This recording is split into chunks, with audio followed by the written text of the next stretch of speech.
You beautiful human beings, it is time to face the truth. The truth about the Innistrad Midnight Hunt card quality comparisons. I, your host, Sean Day, and I'm will be providing to you the exact power level that you can expect of all these cards. My God, what a bold claim, Day 9. How's that possible that you can know how all these cards are going to function when added to the meta? How these cards are going to function considering all the past sets, such as Eldraine, Ikoria, and etc. All those are rotating out. How can you know, given the fact that when we watch your deck building, it's not that great? The answer is, I haven't been wrong yet, and the entire purpose of a card review, as you well know, is not the joy of discussing and exploring the various potentials of these cards. No. Card reviews are tools for you, the viewing member at home, to confront me in about 3 weeks with a clip and go, Dana, you said this card was bad and it wasn't. That is the reason we do card reviews here at Day 9 TV. I warmly welcome your attempts at telling me that I was wrong, but I just haven't been ever. It's never happened. I called Oko as the greatest card printed and said it would be banned. I absolutely knew that the Questing Beast was a mediocre green card that didn't really have a slot in many decks. I've said all of these and not been wrong once. And therefore, Innistrad Midnight Hunt drops on Magic the Gathering Arena tomorrow. We're going to be playing it a lot tomorrow, Friday, and then, of course, all next week. I did call it Gary was bad, right? You said Omnath was mediocre too? Yeah, and of course, not only was that right on release, Darth Diroxium, but we saw that after 2-3 weeks, no one even ran Omnaths in their standard decks. All right, before we hop into this card review, I want to remind all of you of a little activity that we do here at Day 9 TV called DK30 30-Day Projects. Now, I'm gonna stop the shit posting character that I have been for the last minute. So, have you ever had some sort of project that you've been interested in, such as just cleaning out your garage, something that has a terminus that you end it, or maybe you want to become an author professionally and you're trying to write your very first novel to get started on that? We all have these various wishes in terms of our health, our skills, just various personal errands we want to be running. And what we do several times a year is we have what's called a 30-day project challenge, where you come up with something you want to try to accomplish in 30 days. If you're trying to write a book, perhaps it's just writing the first few chapters, maybe the first 10 chapters in those 4-week periods. We all start on the same date, October 19th, and we all work alongside one another. If you go to our website, day9.tv, you can sign up by clicking on DK30. It will bring you to this page. And you can post your project, post all the things that you are interested in working on. And if you even navigate to some people and click on this, you can see, oh, look, Bacon Train has only done a single DK30. If you click on some people, you'll see that they have all their past DK30s. So you can just browse other projects for inspiration and this sort of thing. We'll have a video here explaining more in detail about how to sign up, things to think about, various best practices. And we update this every DK30. I'll be recording this in the next few weeks. We're also running a game jam. Sorry, not next few weeks, next few days. We're also running a game jam at the same time with the game jam topic, funny physics. Funny physics. I love games with physics, such as Rocket League. If you're interested in participating in the game jam, you can go to this Google form. It'll take you to this Google form because it said it would take you to a Google form, and it does. And this helps you be able to say, am I an artist? Am I a programmer? Do I do audio? So that we can form little game jam teams. Now, as always, no pressure to ever complete your DK30. The goal is to be farther along at the end than when you started, and 2, to have a supportive, encouraging community going alongside you for extra motivation. Let's get back to the idiot personality that we were before. All right, it's time for the truth about Innistrad Midnight Hunt. Step 1 is asking about how some mechanics will work. Ambitious Farmhand, a 1/1 for 2. When Ambitious Farmhand enters the battlefield, you may search your library for a basic Plains card, reveal it, put it into your hand, then shuffle. What? Oh my God. This is already a 3 minimum.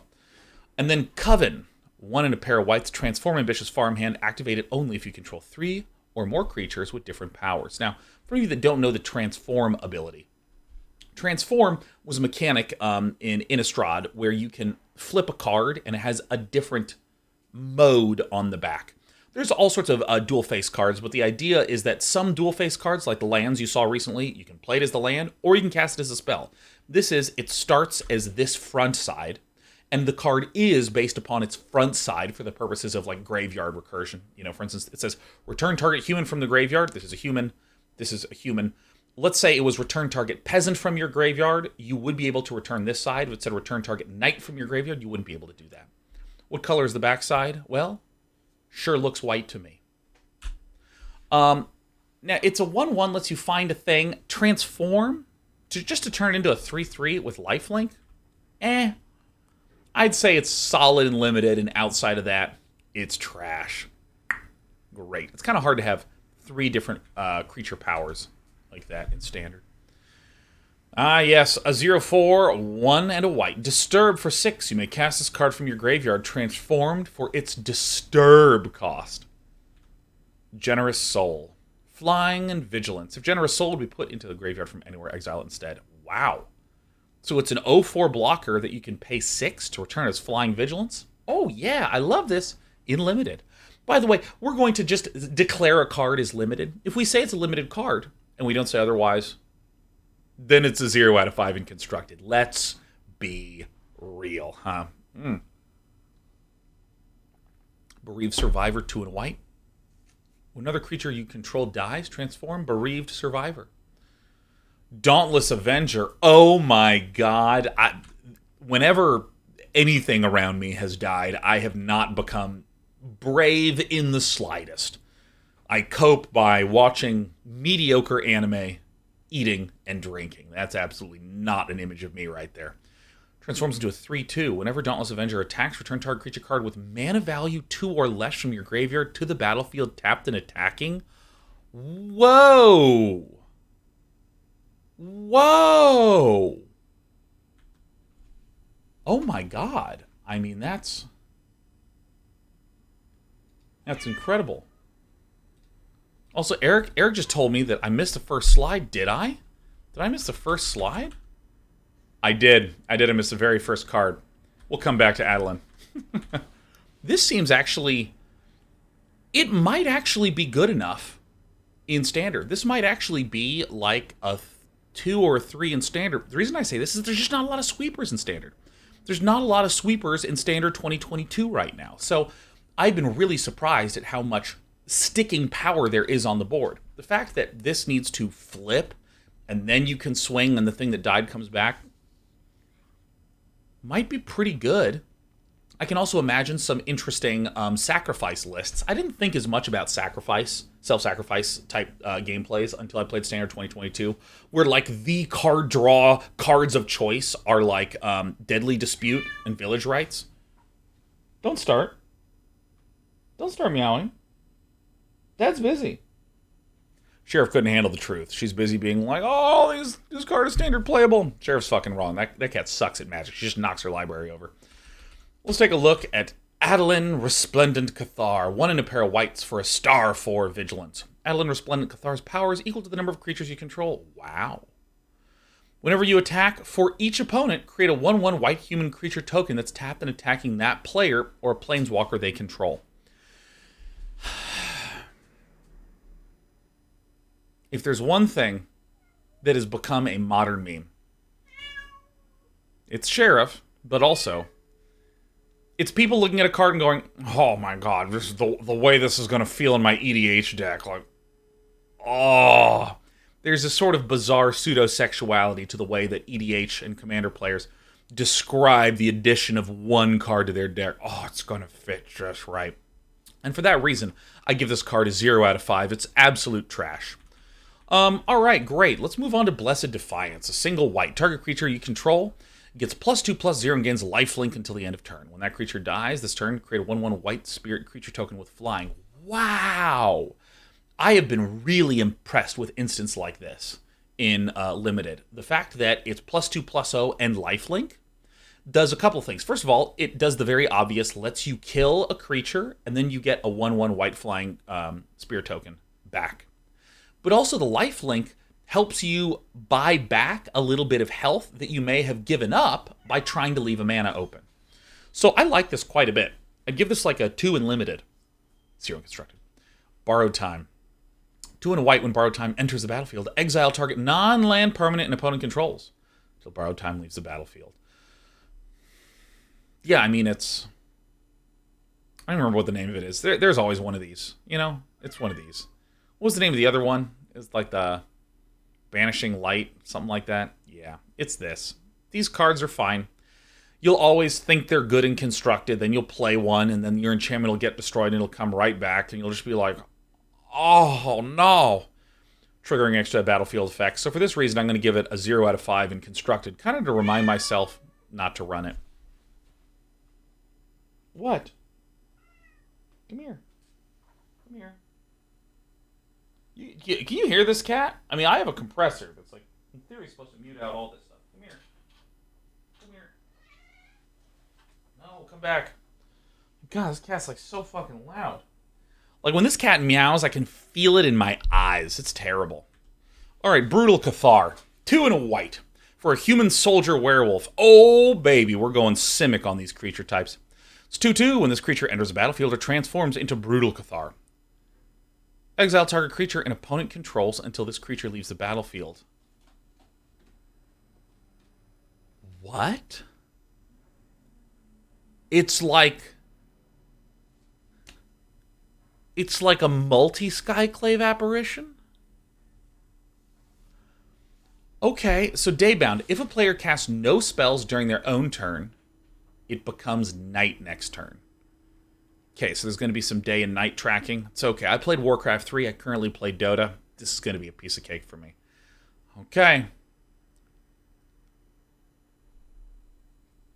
Does transforming count as leaving the battlefield for this card? I don't think so. I do not believe it counts as this creature leaving the battlefield. It stays on the battlefield. It just flips. Turns into Moonrage Brute, a first striker with Ward pay 3 life. And then if a player casts at least 2 spells during their own turn, it becomes day next turn. Whoa! How do you evaluate cards like this? Like, the thing is that there were old flip cards, you know, like, was it Huntsmaster of the Fells, that you would, like, just constantly flip back and forth to, like, summon 2/2 dogs and to, like, shoot things for damage. But a 2/2 for 3 that exiles a thing, that's already pretty similar to Skyclave Apparition. And then, frankly, this first strike, ward pay 3 life, and it's a blocker, again, justifying you not doing spells on your turn. First strike and ward pay 3 life. But note that this is if a player casts no spells during their own turn, it becomes night next turn. So if you're against a control player that wants to cast things on your turn, they're likely going to cast no things on their turn. Again, it's not a player. It's not you, the player. It's just any player. So, you know, a potential way to deal with this, obnoxious Moonrage Brute is to cause it to become daytime again. But then it becomes daytime, it flips again. Oh my god. Okay. This is one of the rarer things that I've seen in Magic. This is a literal, the battlefield is day and the battlefield is night. Right? It is a mutually shared state by the players. So I can affect whether it's day and night. My opponent can affect whether it's day and night. Because this is if a player casts no spells during their own turn. This is if a player casts at least 2 spells during their own turn. So this means that whoever the active player is has the ability to change stuff. Wow.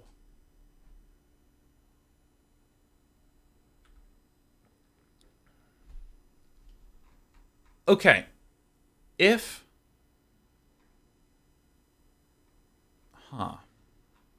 Mr. Gray Screen, thanks for the 5 gifted subs as we're dropping all the truth bombs.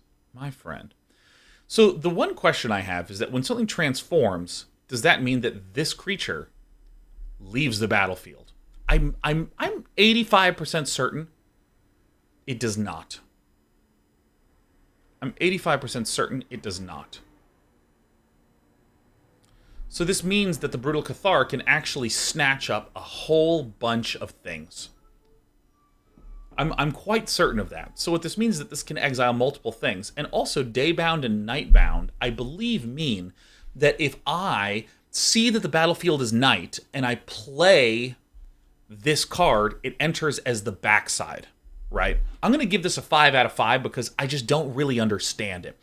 And if there's one thing that I've learned in business, if you are talking to someone and one of them is talking effusively and the other person doesn't understand, just to err on the side of caution, the listener will go, he's really brilliant and clearly very passionate about the subject. And this is what this card reminds me of. It's pitching to me, I'm a venture capitalist, we're going to write you that check. We don't need to do due diligence. We just believe in the power of words that we don't understand. Candlegrove Witch, 1 and a white for a 2/2 human warlock coven. At the beginning of combat on your turn, if you control 3 or more creatures with different powers, Candlegrove Witch gains flying until end of turn. Oh my god, this is so good. Iceman 1014 says, are we doing bribes this time around? Absolutely. If any of you ever want me to re-rate a card, just gift 5 subs to the channel, and we will happily sell out and evaluate it in whatever way you wish. The important thing, though, is that you got to be quick. You can't ask me to go re-rate a card from way in the past, all right? We will sell out, but in a way that's at least easy for me. You know, selling out's already hard enough. This is a very nice limited card because, if this limited format functions in any way similarly to, not Strixhaven, oh my god, what is the current set? D&D, yeah. Adventures of Forgotten Realms. If it's any similar to Adventures of Forgotten Realms, it's a solid card to be able to just close out by pecking you in the face when the board state stalls out. Average Game Guy just gifted 5 and clearly is not asking me to re-rate anything. By the way, if you gift 5, I'm going to assume it was just purely out of the hospitality born into your heart. Because look, Average Game Guy says his bribe says that everything Day 9 says is right. Thank you, Average Game Guy. Finally, oh my god. If you want me to re-rate a time, you need to et me. Gift me and then et me. I think it's a solid limited card. If you run this in standard, then enjoy gold. Enjoy gold. Candletrap, single white, enchant creature aura. Enchanted creature has defender. Oh! Prevent all combat damage that would be dealt by enchanted creature. Oh! Coven, 2 and a white, sacrifice Candletrap. Exile enchanted creature. Activate only if you control 3 or more creatures with different powers. Okay. Okay. Candletrap is an extremely strong card. Let's read this, okay? 1 white to make an enemy creature unable to deal combat damage, unable to attack. So, you know how there's typically those white enchantments that say things like target creature can't attack and can't block? Prevent all combat damage effectively says it can't attack. Defender says it can block, but not deal damage. So it's kind of like shutting down a card entirely. Then I have the ability to sack Candletrap and exile the enchanted creature. So this seems like an incredibly cheap, incredibly strong removal. Incredibly cheap, incredibly strong removal. Like 5 out of 5 limited. I love it. Incredible. Unbelievable. Cathar Commando. This, for some reason, just sounds like an NES game. 1 and a white for a 3/1. Wow, with flash. Whoa. Sack Cathar Commando. Destroy target artifact or enchantment. 5 out of 5 constructed. 5 out of 5 limited. This is the best card that's ever been printed. What the fuck is the matter with all of you? This is the best card that's ever existed. But, holy shit, this card is good. This card is so insane. Are you kidding me? Are you joking me? This card is a common smasher. It has the versatility and standard of flash, and it's a 3/1, so it can actually flash in against control and start smashing in, right? It can also pick off artifacts or enchantments, which are increasingly becoming more and more and more powerful. Mr. Grayscreen just gifted us 5 subs. Let's go ahead and re-rate this card. Cathar Commando, okay, so it's, okay, I mean, it's a 3/1, which is not a wholly impressive stat line for a 2-mana creature, which is fine. It has flash, which is kind of irrelevant when it just comes to having a creature. I mean, it's effectively a worse removal. Like, you know, there was that knight that was the 3/1 flasher with Death Touch, and no one ran that. I remember giving that a 0 and being unbelievably correct. So this is bad removal that occasionally you can sack to destroy one of the least common threats in most formats, I would look at it and say, strictly better than a Blacklands Paragon, but, you know, Epsilon is greater than 0. It doesn't mean Epsilon is very big. So I'm going to go ahead and give it a 1 because I can imagine someone being a niche user of this card. It's a math joke for any of you then. There's someone out there who's like, oh my god, it was an Epsilon Delta joke. Oh, Jesus, I love this channel. Not enough to give 5 subs. He hasn't earned it yet. Cathar's Call. 2 and a white for an enchantment aura. Enchant creature. Enchanted creature has Vigilance, and at the beginning of your end step, create a 1/1 white human creature token. It's a token maker, 5 out of 5. Anyone else who disagrees is banned from the channel. Hey! I love anything that makes token. Look at this. Enchanted creature has Vigilance, and at the beginning of your end step, create a 1/1 white human creature token. It makes humans. This is so great. This is fantastic. Oh, Candy Bomber Z and Vwem. Oh, wow, we're going to make a lot of money today. Look at this. Vwem just gifted 5, Candy Bomber Z just gifted 5. Vwem says 0 out of 5, I disagree. And let's see what Candy Bomber Z says. Candy Bomber Z is clearly just doing it out of the kindness of their hearts. 5 gifted subs just for the Epsilon joke. Oh, yes! Oh! I wouldn't say I hate Day 9. I just Epsilon greater than 0 enjoy his content.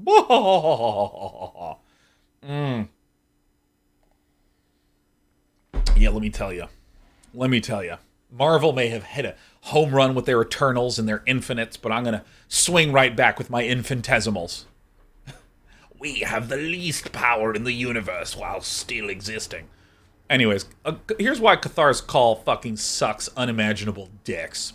This is a card that is an aura that just begs for you to get 2 for 1, right? It just begs. It's just like, here's a creature, please kill it. And just to make sure that the target is appropriately painted on the head, I'm going to cast Cathar's Call, an enchantment that does nothing when it enters the battlefield, but it just occasionally craps out 1/1s at a time when it will have never had the opportunity to do so. What happens if it lives for 2 turns?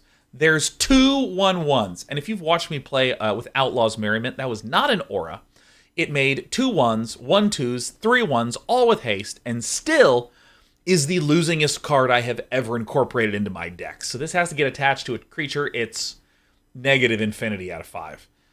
Oh, what's this feeling inside of me? Oh, it's the real Day 9 trying to emerge forth and going like, oh, Cathar's Call with Skeletal Swarming. I just want to fucking make tokens. I'm going to make a Skeletal Swarming Outlaws Merriment Cathar's Call deck, and it's going to be so sick. Oh my god, I'm going to get that thing that gives your other enchantments like Hexproof or some bullshit or Shroud.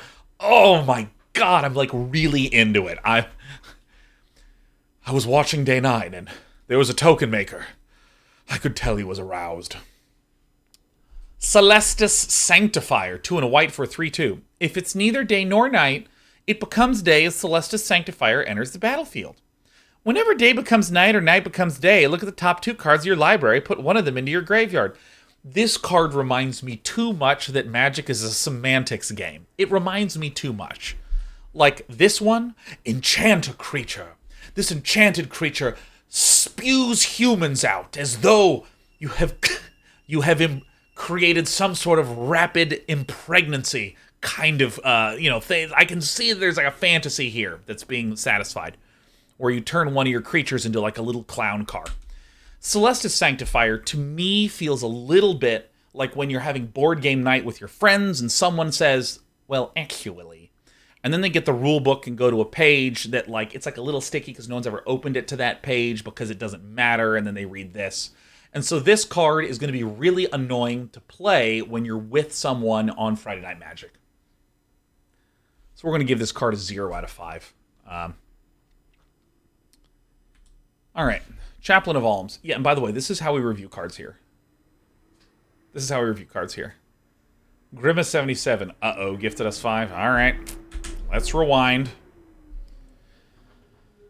Actionberg says, if it's neither day nor night, what is it? Well, it is a normal game of Magic the Gathering.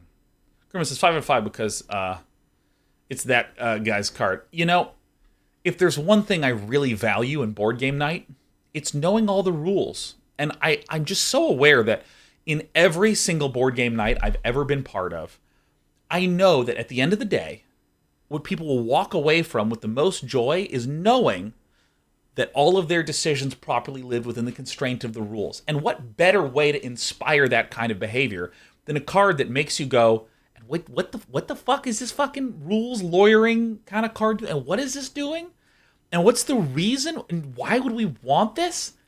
Are you sure? We're going to give this card a 5 out of 5 for just really inspiring people to care about whether it's night or day becoming night, and whether it's not night or day, it becomes day. So that way we can look at something and put it in the grave.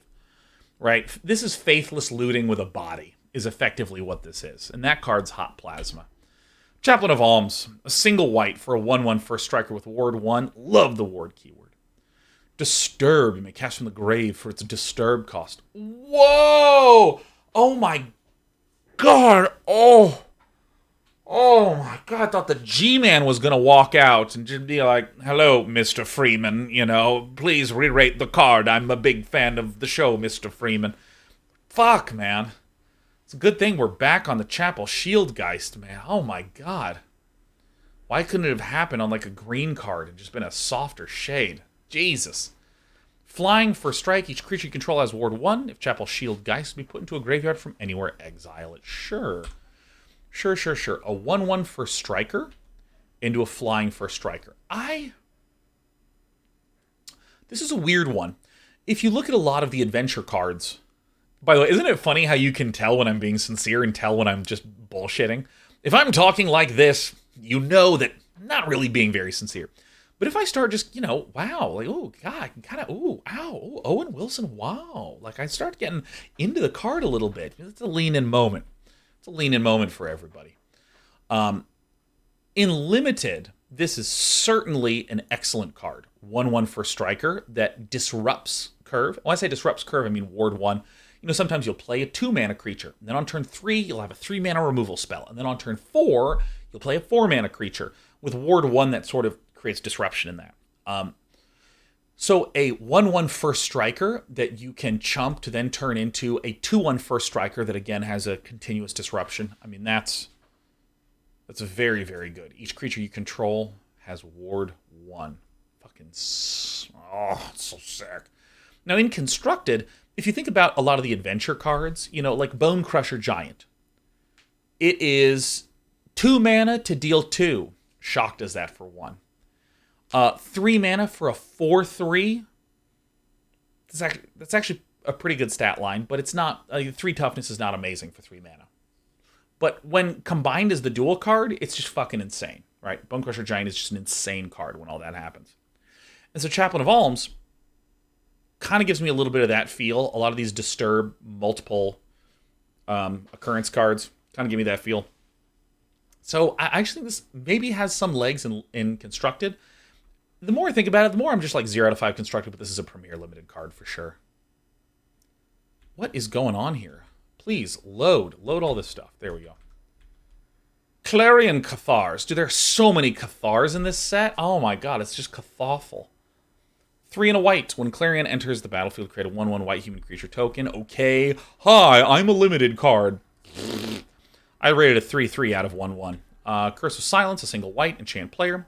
As Curse of Silence enter the battlefield, name a card. Spells with the chosen name enchanted player casts cost 2 more to cast. Whenever enchanted player casts a spell with the chosen name, you may sacrifice Curse of Silence. If you do, draw a card. Oh. Some people are saying sideboard out of 5. Every one of you that says sideboard out of 5 watched my content way too much. This is a 5 out of 5, okay? Let me be more precise. This, I'd probably give it like a 3 out of 5 in Constructed, because it has legs in the main deck, just due to the fact that it allows you to play around something without playing or without needing to see it. If we're a mono white deck, for instance, so we don't have black, we can't peer into the hands and shit like this. If we're just like mono white, we can just go, oh, we would lose to a sweeper, and just declare the sweeper. Especially after rotation where there's a limited pool of cards, this is a really good way to just delay the thing that would certainly disrupt you and then still get to draw a card anyways. I love this a lot. I think it's an excellent card. In Limited, I think it's much worse because there's not a lot of clarity as to what's going on. Dualcraft Trainer. 4 mana, 3/3 with first strike. At the beginning of combat on your turn, if you control 3 or more creatures with different powers, target creature you control gains double strike until end of turn. Limited card, and a good one at that. It's a first strike and double strike provider. Nice. Enduring Angel. 2 white, and awesome art. For a flying, double striking 3/3 that's an angel, you have hexproof. If your life total will be reduced to 0 or less, instead transform Enduring Angel and your life total becomes 3. Then if Enduring Angel didn't transform this way, you lose the game. So maybe there's a card that says things can't transform. So we can quickly transform and it becomes flying. You have hexproof, Angelic Power, Enforcer's Power, toughness are each equal to your life total. Whenever Angelic Enforcer attacks, double your life total.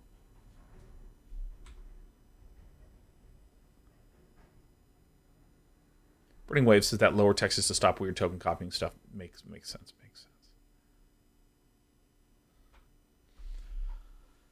Dude, can you imagine this on What the Deck? This card is very good. I mean, it's a 5 mana flying double striker. Kind of sucks a lot in Limited. Unbelievable broken bull-ass bullshit in Limited. Like, this is a very, very busted Limited card. But we're going to try to do something that heals a bunch, then doubles, and then heals, and then doubles, and then heals. Let's get this Angelic Enforcer hexproof. That's going to be a What the Deck out of 5. Fateful Absence, 1 and a white. Destroy target creature or planeswalker its controller investigates. This is an 11 out of 5. This is an 11 out of 5. Holy shit! This removal card, it's so good! Oh my god! Oh! Okay. So, it's a white card, instant speed, that destroys any creature or planeswalker and gives you the opponent long-term card advantage. This is a fair card and a good card. This is really good. Hey, Captain Invictus, thanks for the 5 gifties.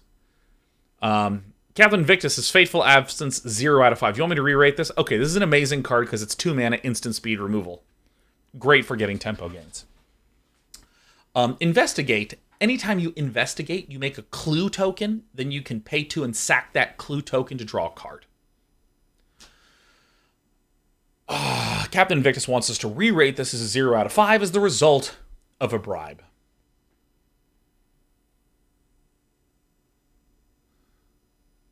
That's hard. Listen, gamers. One of the essential concepts in the game of Magic the Gathering is card advantage.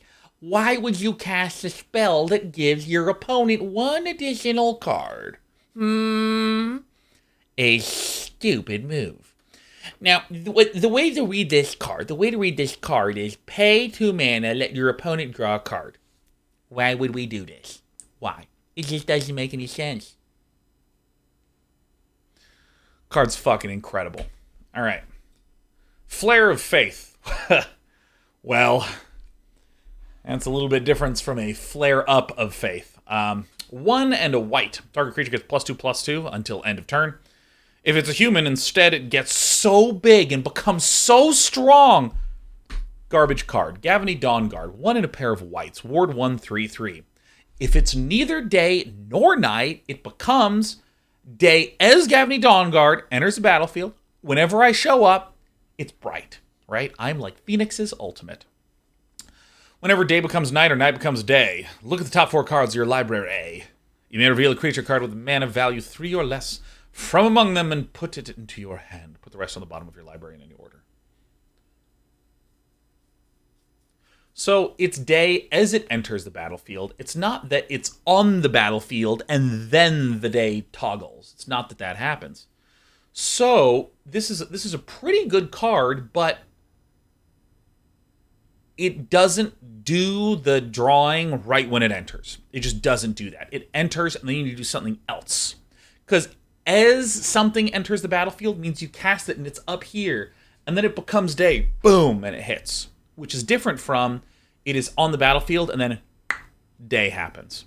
Therefore, this card's actually just pretty solid. It's pretty solid. If you have a lot of daytime, nighttime, twiddling, twaddling, you can just start drawing a lot. Absolute limited, gaseous bomb card. Like just, I mean, opponents will need to bring Beano to the drafts to make sure that they can deal with all of this gas. Gavany Silversmith, 3 and a white for a 2/3. When Gavany Silversmith enters the battlefield, put a +1/+1 counter on each of up to 2 target creatures. A limited card. Seems fine. 4 mana. Is that too much? Is that too little? No one knows for sure, because no one's really played this. Gavany Trapper, a single white for 2, tap a target creature. Oh, look. It's Shitty Giant Killer. Hedge Witch's Mask, a single white. Equipped creature gets +1/+1 and receives candy for Halloween. Equipped creature can't be blocked by creatures with power 4 or greater. Interesting. It's a very cheap equipment with a relatively cheap equip cost. It's certainly not ergonomic and would be probably painful on the nose, cheeks, and ears. Can't be blocked by creatures with power 4 or greater. I mean, I suppose if you just have, like... I mean, I've started to quite like some of these equipment cards in Adventures of the Forgotten Realms. But overall, seems kind of like trash. Homestead Courage, a single white. Put a +1/+1 counter on target creature you control. It gains Vigilance until end of turn. Flashback. You can cast it from the graveyard? Put another counter on? Really? This card's very good and limited. It's just a good card. Wow, man. Oh, Jesus. Wizards is just absolutely smacking lately. This is a good card.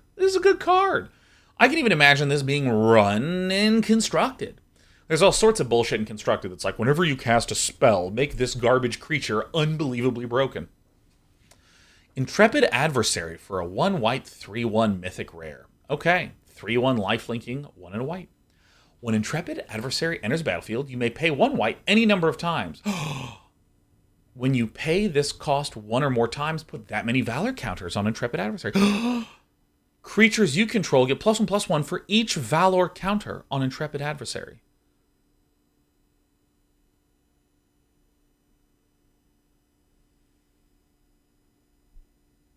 Five out of 5. 5.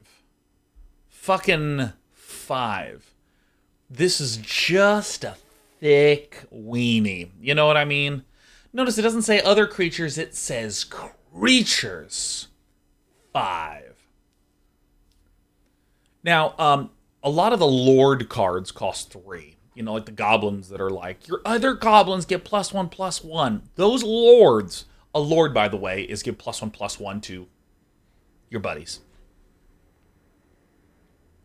Lords pretty commonly are at 3. Again, this is post-rotation, so a Lord at 4 seems perfectly acceptable, but you can get a thicker Lord at 6. You can just keep investing in it, and it just keeps getting better and better. It's basically the opposite of cryptocurrency.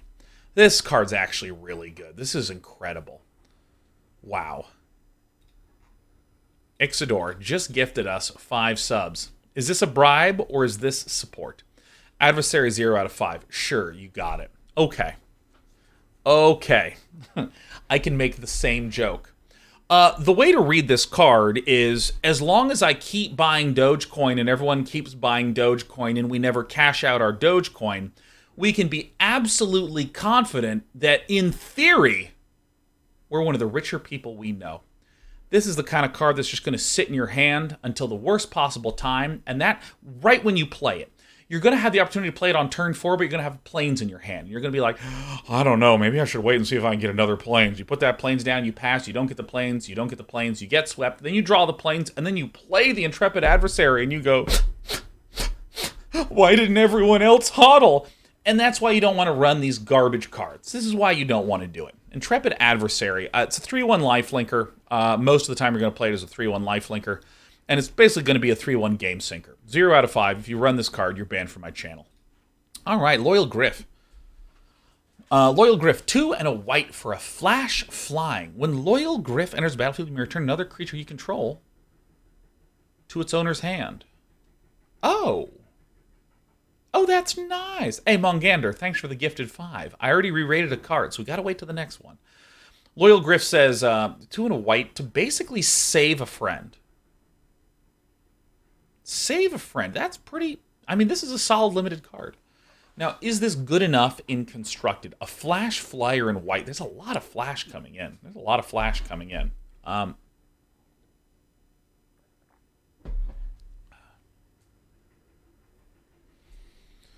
Bounce and a body. These kind of saves, I think, are disproportionately sick and limited. I don't really know about Constructed very much, though. Lunarch Veteran, a single white for a 1/1. Whenever another creature enters the battlefield under your control, you gain 1 life. It's just another creature. Not another friendly creature, it's another creature. You can disturb to make this a Luminous Phantom. When another creature you control leaves the battlefield, you gain 1 life. This card is quite insanely good. This is quite insanely good. Oh, it is under your control. It is under your control. I'm sorry. It is under your control. That's actually fine. Still, it's insanely good. White life gain is absolutely it now. Yep, just incredible strong card. Certainly going to be solid in limited. All right, let me mute my friends. Great Morning Patrol. Oh, morning. Oh, for any of you that don't know, this isn't about sadness. This is just something that happens in the morning in England, the Morning Patrol. 2 and a white for a Vigilance 2/3 that you can disturb to bring back a flying Vigilant. Morning Apparition. Okay, sure. It's a fine limited card. Seems good. Audric's Outsider. 3 and white. Whenever Audric's Outrider or another creature you control dies, put a +1/+1 counter on target creature you control. Hey, this is quite nice, right? We have some of these cards that we want to die, to go to the grave, and each time one of them dies, you get a single 1/1. That seems pretty good. Obviously limited. Takes too long to do much in Constructed. And if there's a bunch of small flyers, like the 1/1 flyers, you can put a +1/+1 there. That's great. Ritual Guardian. 2. Look! Oh my gosh! This is like when a younger brother is wearing their older brother's clothes. That hat, these pauldrons, the sword, absolutely 5 sizes too big. Ritual Guardian, oh my gosh. Oh, look at he's just so cute wearing his brother's things. Coven, at the beginning of combat on your turn, if you control 3 or more, Ritual Guardian gains lifelink until end of turn. It is a limited pack filler. Ritual of Hope. Dine Online says Warcraft armor. You're almost correct, Dine Online. If this was Warcraft art, this shoulder would actually be here. This shoulder would be here, and this person's head would be exactly that size. Their voice would be deeper than Morgan Freeman's narration, and their dialogue would be the same as the previous expansion. All right, Ritual of Hope, 1 and a white.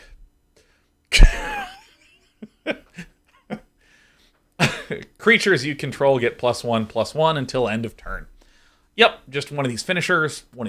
That's fine. If you control 3 or more, they still get big. You kind of run one of these in your limited decks. Not a Constructed one. Search Party Captain, 3 and a white. The spell costs 1 less to cast for each creature you attacked with this turn. When Search Party Captain enters the battlefield, draw a card. 5 out of 5. 5 out of 5. Are you kidding me? Are you joking me? Are we... This card is so good. That's a fucking insane card. That card is fucking insane!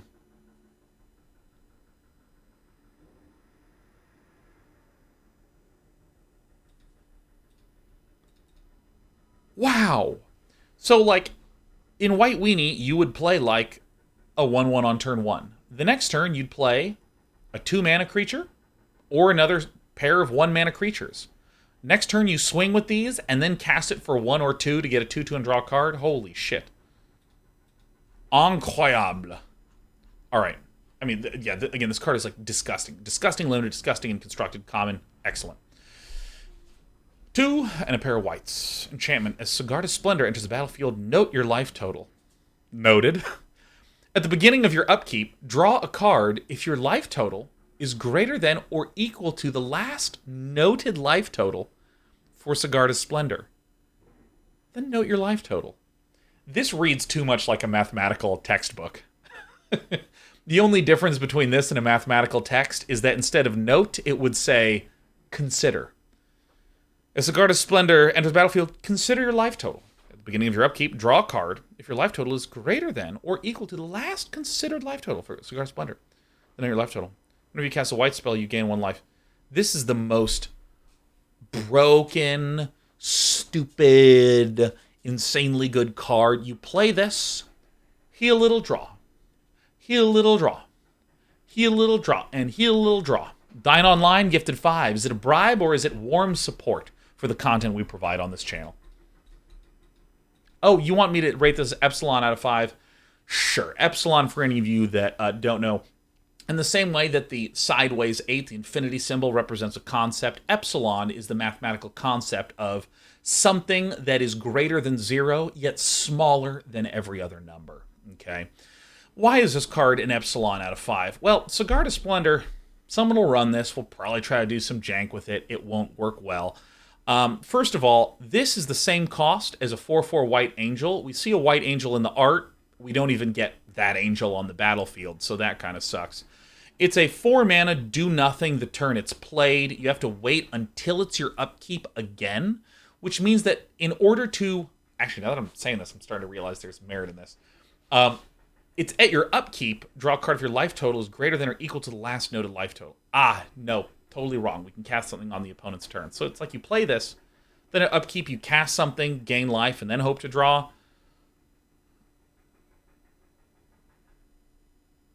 Yeah, I just can't see card draw being really important in Standard. So, for that reason, I'm going to give it an epsilon out of 5.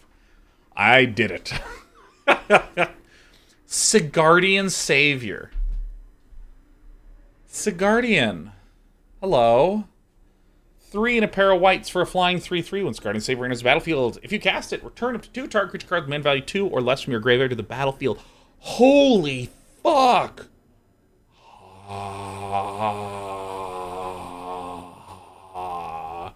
The card is pretty good. The card is actually quite good.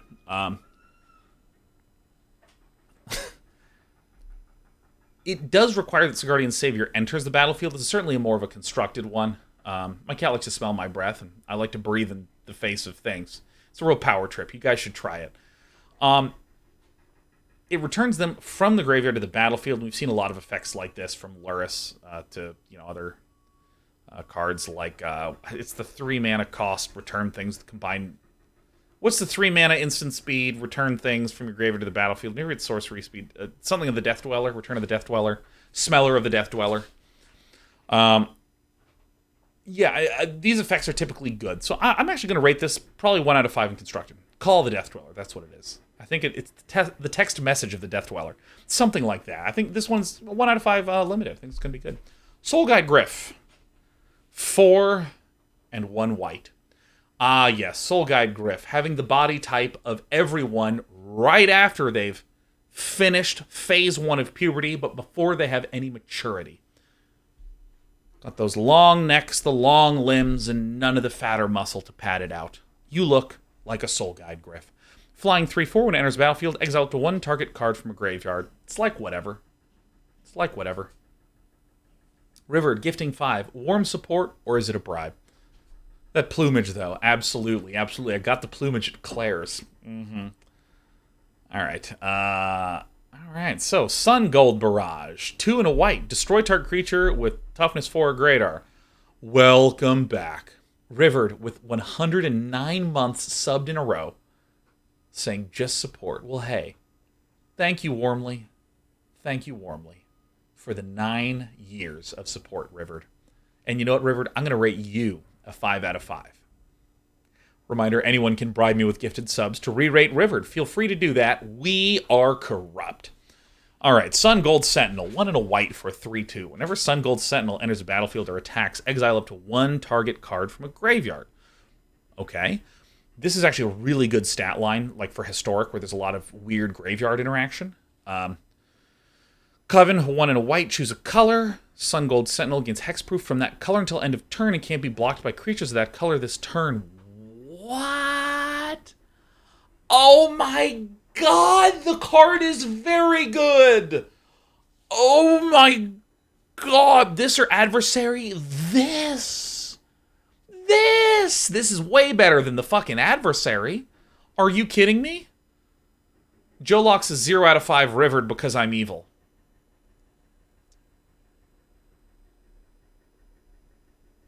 I genuinely didn't think someone would do it. I set myself up for this, didn't I? Revered 109 months in a row? Fuck you, Revered. Don't watch my content again. All you ever do is show up, support, and say nice things. Fuck you. God. Jesus Christ. I mean, what is it? What are you gonna do? Show up next year too? Like, fucking learn a new move, Revered. You absolute dick. Did it.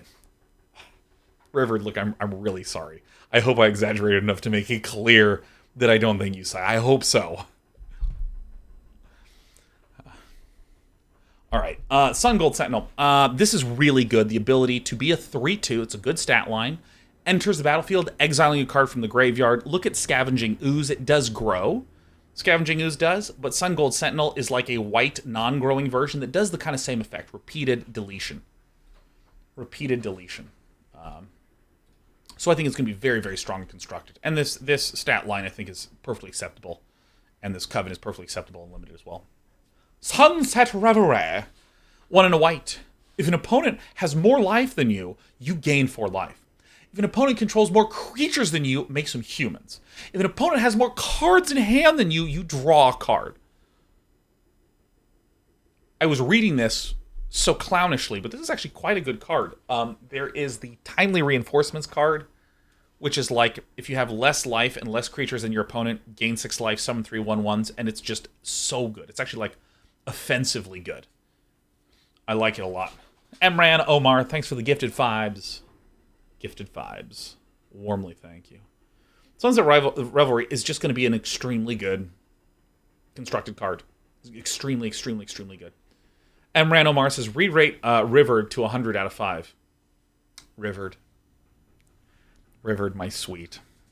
Now, I'm not just saying this, but Revered, I would rate you 100 out of 5. Which means your combined rating is more than the total sum of the positive ratings of all the cards that I have ever reviewed on this channel. And you might say I give a lot of 0s out of 5, but really, it's just that I know this game. And in the same way, River, that I know this game, I know you to be unbelievable. You're off the charts. I mean, not that far off. It's just a 3-digit number. But on a 1-digit scale, that's hard to do. And River, you do it. You have done it, and you will continue to do it. Because in my mind, you're one of the constants of this channel. 9 years in a row, cheers to Reverend. You fucking piece of shit. Sunset Reverie is going to be a really good card and constructed. 3 of Exorcism. 1 and a white. Exile target spirit creature with disturb or enchantment. I'll be honest, the text of this card sounds like it was made by someone who's trying to make fun of the game. Doesn't it read like that? Oh, let's cast a spell. It's called Thraben Exorcism. It exiles spirit creatures with disturb or enchantments. This card is hilarious. I give it a 5 out of 5. It should be in a comedy reel. All right, Unruly Mob. 1 and a white. Whenever another creature you control dies, put a +1/+1 counter on Unruly Mob. Oh. Oh. It's Twitter. Look at that. Look at that. Oh. Ah. Who else used the wrong words? Ah. Look, everyone, it's you. All right, we're going to give this a Twitter out of 5. Basically, I'm going to look at this once a day tops. And whenever I'm done with it, I'm going to go, thank Christ. All right, Vanquish the Horde. 6 and a pair of whites. The spell costs 1 less to cast for each creature on the battlefield. Destroy all creatures. Hold on.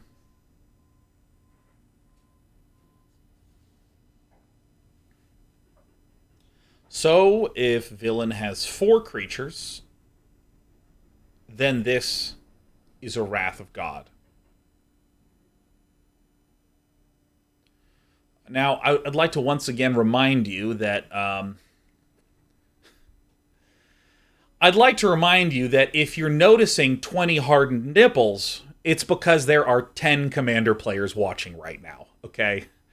This card is just absolute arousal for EDH gamers, okay?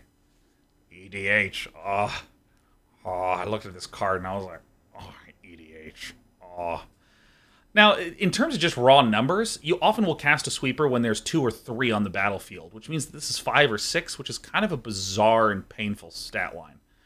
I actually don't like this very much. There's Doomscar, which is just 5 mana or 3 mana solid. The way in which this might be good is if you are a dumbass / me, and you're running a life gain deck where you're trying to life gain and let your opponent really play out stuff. But, I don't know. I am actually pretty cool on this card. I'd give it like maybe a 2 out of 5. Oh my god, do we get to blue? Did we get to blue? Hey, we're actually doing pretty good on time. Wait. I need to do about 50 cards an hour. I need to do about 50 cards. Okay, yeah. The one thing that I was look at the far bottom left. Look at this number right here. It says 42. See how it stays as 42 when it's referencing both sides of the card? That is a relief. Because what I need to do is I need to go through 43 of these an hour. And we've done it. We've done it again.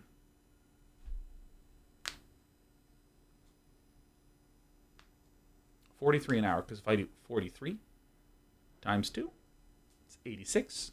86 times 2, it's 100. And then if we add another 86 to that, we get about 250.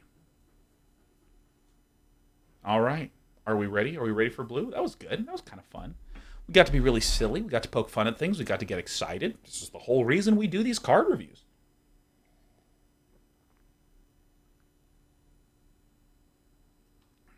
It's awfully hot. I'm going to make sure the air conditioning's on.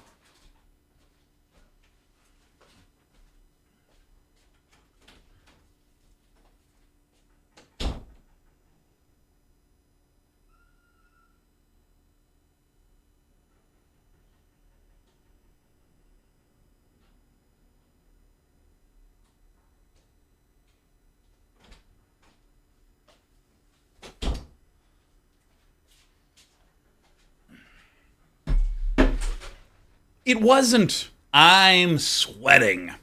Baithook Angler, 1 and a blue. For a 2/1 that you can disturb, and you get a flying 1/2. Way to start off poorly. Oh my god, this is like first 3 episodes of Fringe disappointing. Come on, Blue. Let's get to episode 9, huh? Component Collector, 2 and a blue for... Oh, it's the little guy with the big eye. Oh, aren't you darling? If it's neither day nor night, it becomes day as this card enters the battlefield, and whenever day becomes night or night becomes day, you may tap or untap target non-land permanent.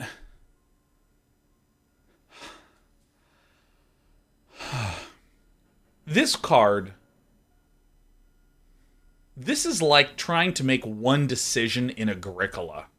Like, honestly, let's just fire up some Catan. You know what I mean? Like, I don't need all the 5 resources that happen randomly is enough.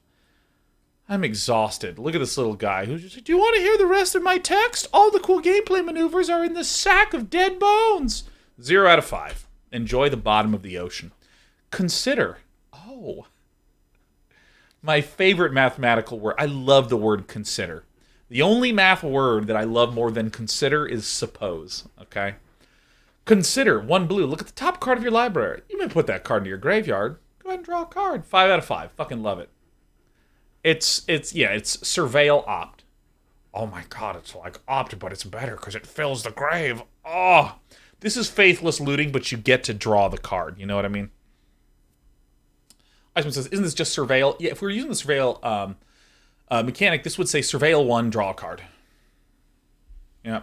The art is incredible. Because this person literally is just unable to make out what they're looking at. This is incredible. Like, they have, like, all these different things being bent into their eyeballs. Oh my god. Covetous Castaway. Okay, let me tell you what I see. This is a guy that went to the beach with a book. And you see that book that's resting on his knees? That's a book that says how to make a human woman out of sand. And what he's done is he's just grabbed the boobs and looked at us and been like, it doesn't feel like boobs. Look at the devastation on his face. He's just like, fuck, I'm so lost in life. Look at him. Oh my god, they absolutely disintegrated back into particulate nothing. Oh my god, the covetous castaway. Look at him. Look, you can tell he's ashamed. Look at his expression. You can see how ashamed he is. Look how big that book is. There's all sorts of other lewd things you can make out of sand in there, and he's realizing it was a terrible purchase, right? He even paid extra. It was the collector's edition. He's lost. He's lost in life. This poor fucking man. 1 in a blue. When covetous castaway dies, mill 3 cards. Oh, pathetic. Oh my god, disturb for 5 and make a ghostly castigator? Oh! Casting a curse to turn all breasts into sand. What a vengeful jerk. Flying, when ghostly castigator enters a battlefield, you may shuffle up to 3 target cards from your graveyard into your library. Hey. That's not actually that bad. Not actually that bad. I was a little mean to the guy, I will admit. You know, I think all of us have lost our way in life, and we really shouldn't be shamed for trying to get back on the rails. But the fact of the matter is that some people we should judge. Some people we should judge, and this is one of them. So I'm going to go ahead and give this one a 0 to really drive the point home that I don't like the way he's going about things. So I guess this is a Mill Disturb Enabler. It's a limited card. A 3/4 flyer is Hot Gas in limited. Hot Gas in limited. Curse of Surveillance. Oh my god. 4 and a blue enchant player at the beginning of enchanted player's upkeep. Any number of target players other than that player each draw cards equal to the number of curses attached to that player.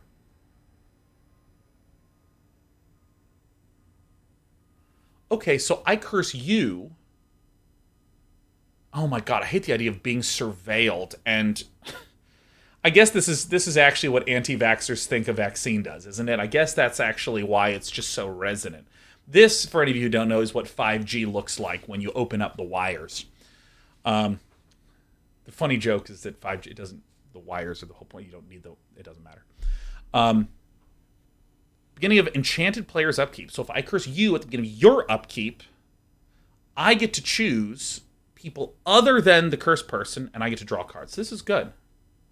This is good. This is very, very good. This is very, very good. Draw 1 card a turn. Shit, that is a good card. It's 5 out of 5 limited. I don't know how good or bad this is in Constructed. There's been some kind of weird card draw in blue in Constructed lately. I mean, it's Behold the Multiverse and some Graven lores and stuff. I don't know if this is necessarily going to be it. It's sorcery speeds, probably trash. Delver of Secrets is a 5. If you don't know this card, it's a 5. Delver of Secrets is a 5. It's a 1-mana 1/1.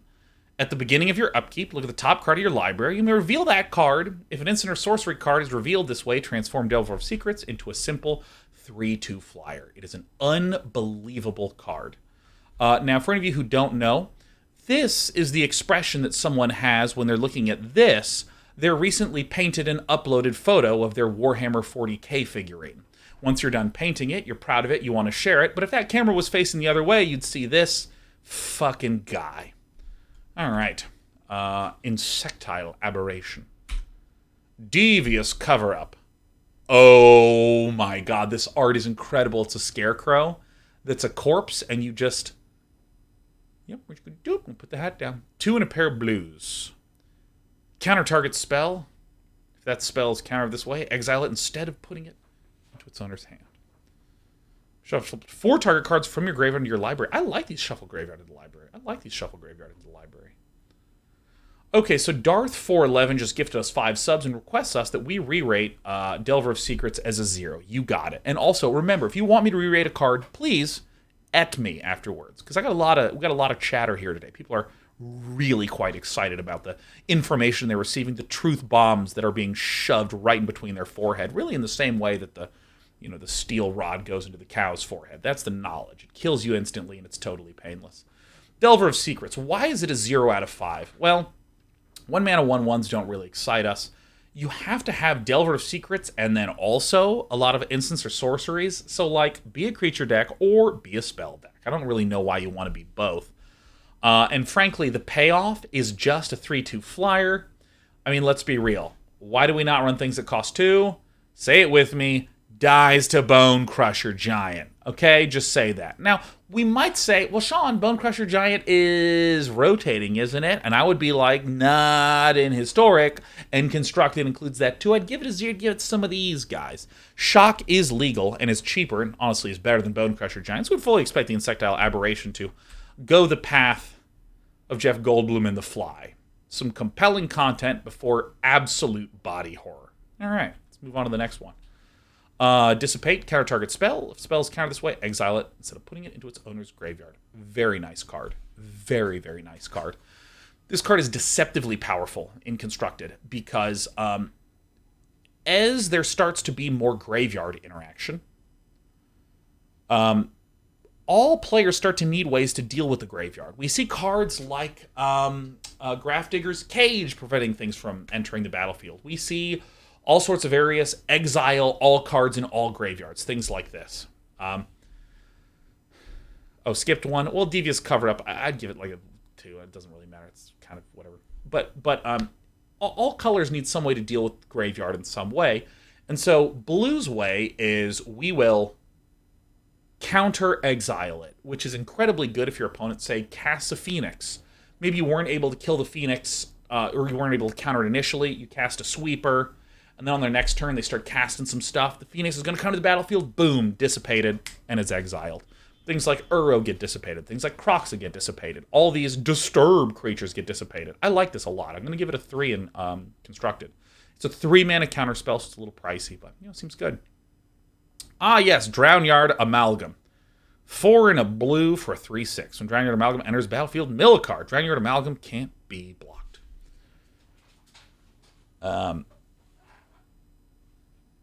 Okay, this is a limited card. Totally sucks. Oh, Mal Reynolds' Devious Cover-Up is 5 out of 5 because it's my favorite card, and now with better art. Oh, you want me to re-rate this? Mal Reynolds SC gives us 5 subs in order to bribe us to re-rate Devious Cover-Up. Oh, yes. Now, here's how I want you to understand this card, right? Counter a spell. If that spell be countered, exile instead of putting it into its owner's graveyard. You know that I'm a fan of Dissipate, right? So Devious Cover-Up does that effect. But then it also says, you may shuffle up to 4 target cards from your graveyard into your library. Wouldn't it be amazing if you could run 8 copies of one card? Well, with Devious Cover-Up, you can. You run 4 of your favorite cards. I don't know, maybe 4 Outlaws Merriment. Your opponent casts some Cleansing Nova, kills all of them. Devious Cover-Up, shuffle, shuffle, shuffle, shuffle, boom. 8 Outlaws Merriment getting cast. It's incredible. It's so good. You never run the risk of running out of cards. Imagine if I said to you, welcome to a game, there's a way to not lose on one of the lost conditions. You would be amazed. And who doesn't love hiding a dead body, right? 5 out of 5. All right. Drownyard Amalgam is a limited card. Doesn't matter. Fading Hope. Oh my God. Oh no. Oh my God. He said he just wanted to be friends. She said that she was cool with that, but what she really wanted to do was keep hanging out with him at lunch and talking to him and maybe trying to read into signals of what he was saying, but now he's not coming to lunch to sit at her table, but to sit at that other girl's table. And she's so pretty. Am I not pretty? Oh no. Return target creature to its owner's hand. If its mana value is 3 or less, scry 1. That's so sad. This is a sadness out of 5. Now, I'm saying her because this appears to be a woman, but let's be real. I was describing all of us, wasn't I? At least I won't become one of those things. One of those people in a happy relationship.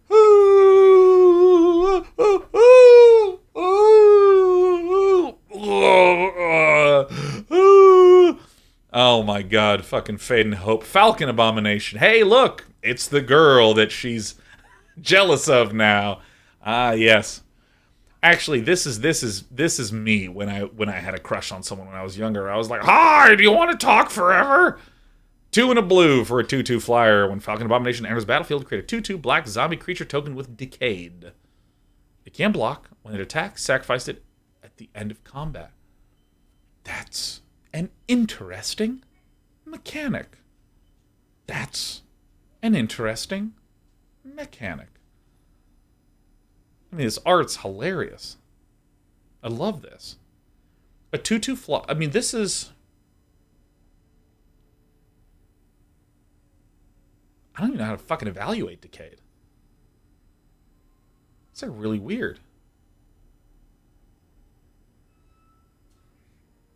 I'm not going to rate this card.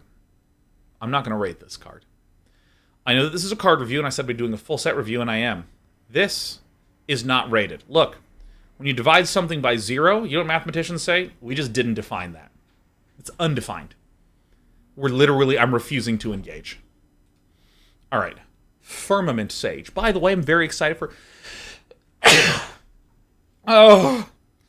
to expel whatever was in my lungs. I'm very excited for the upcoming Cyan Worlds game Firmament. I was a Kickstarter backer for like 2 hundo, 1 hundo, some amount that permitted me the ability to say hundo. I haven't followed up on it since then, but I'm happy to have given them the money because Cyan Worlds made Mist, Riven, Abduction, a lot of really cool things. Firmament Sage, 3 and a blue for a 2/3.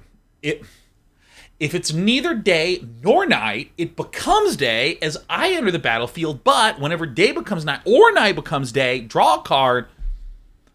Please, get out of here. Get out of here with these statements. You know that there were meetings upon meetings upon meetings at Wizards of the Coast where people were like, I really think that we should have a keyword that means that if it's neither night nor day, then it becomes day as it entered, and whenever night becomes day or day becomes night, you know. Whenever the parity of the sun changes. I don't know. Couldn't they keyword this? Enderband 2, we have a fascinating little discussion about this. So,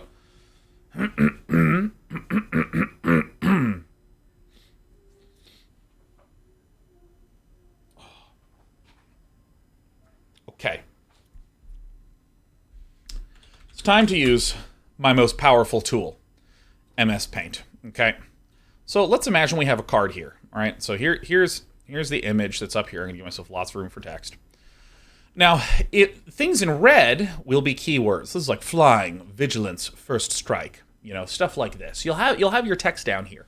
So when do you want to use a keyword and when do you not want to keywordify things? For instance, there is English words that say, whenever a creature enters the battlefield, comma, do this stuff. You could call that an ETB effect. It could be like what Hearthstone does, where it says battle cry, colon, and then it lists some shit. Why is that not a keyword like battle cry, like it does in Hearthstone, where it just lists battle cry, and then it says colon, and then it goes stuff. Why? Why are some things keyworded and some things are not? It's a really interesting statement. So first of all,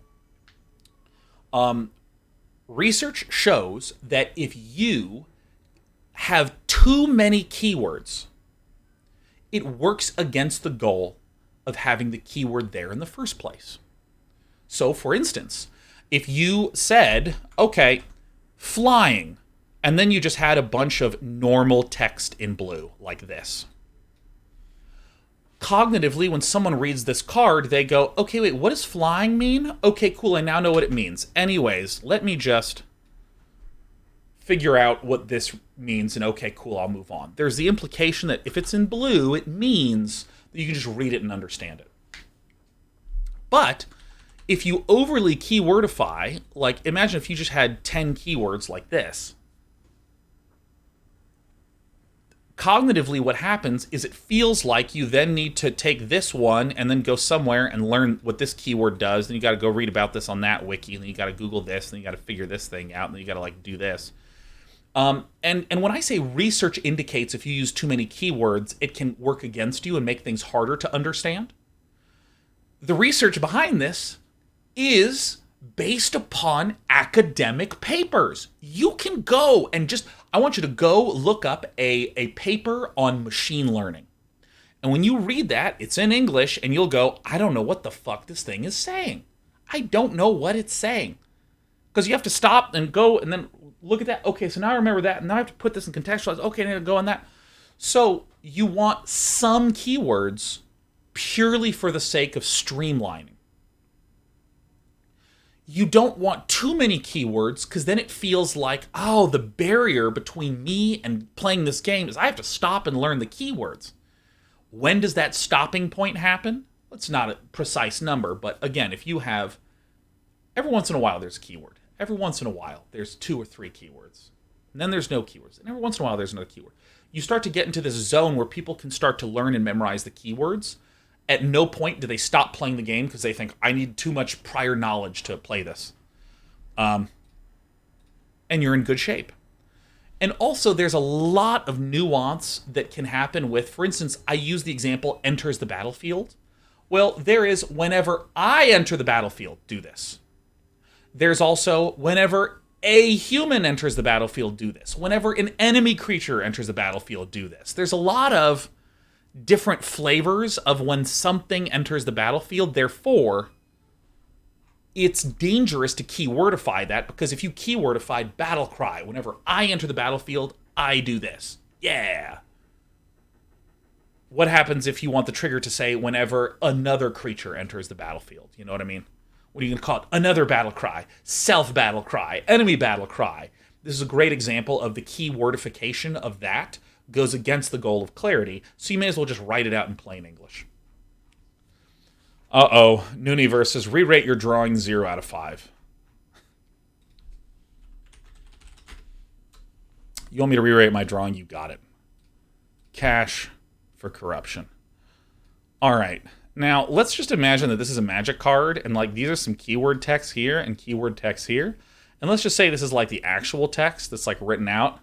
Like, first of all, this is way too fucking small. They don't actually use colors on the magic cards, and like this blue should actually be like the entire color of the frame. And if we tried to fill it up that way, it would fill up the entire damn thing, because I'm suffering from child paint problems where I don't actually fucking close the shape before I fill. I mean, truly an artistic disaster that's not representative of how cards function. Regardless, Firmament Sage is a pile of text that I don't care to evaluate. Flip the switch. 2 and a blue. Counter target spell unless its controller pays for it. Create a 2/2 black zombie creature token with Decayed. Oh, this is interesting. Can't block when it attacks sacrifice. Oh, wow. Oh, isn't this interesting? I actually think this is pretty good. Because, like, these decaying zombies are creating some form of action on the part of the blue player that's kind of fixed. It's fixed and it's interactable. It's not like an is it spell where it's like counter the spell, deal 2 damage to the controller. It's like counter the spell, summons a creature, which then creates more turns down the line for interaction. I just think this design is 5 out of 5. I think this design is just fucking incredible. And by the way, this is exactly how I felt when I had a cup of coffee after 3 weeks of accidentally consuming decaf. We turned up. I just think this design is fucking so smart. It's incredible. Oh, Twitching for LOL, so shout out to Day9's review of Demi-Lich for AFR. Demi-Lich is demi shit. Oh, yeah. Oh, yeah, I called to a Demi-Lich. I knew that card was going to be absolute trash. You kidding me? Blue, blue, blue, blue. Get out of here. That card fucking blew. Gale Drifter, 3 and a blue for a 3/2 flyer. That's pretty good. Disturb, 5.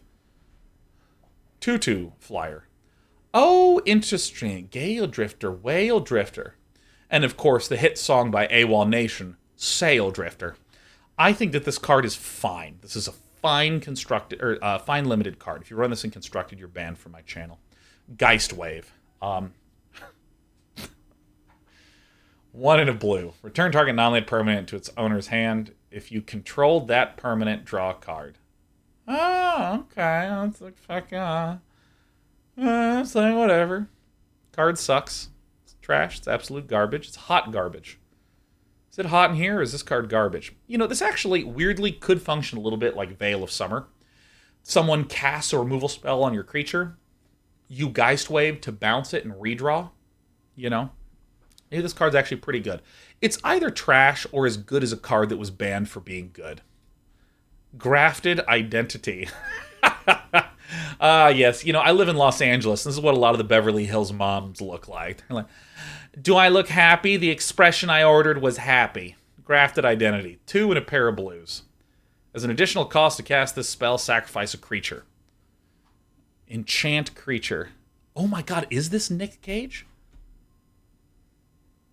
It looks a little bit like Nicolas Cage. Oh my god.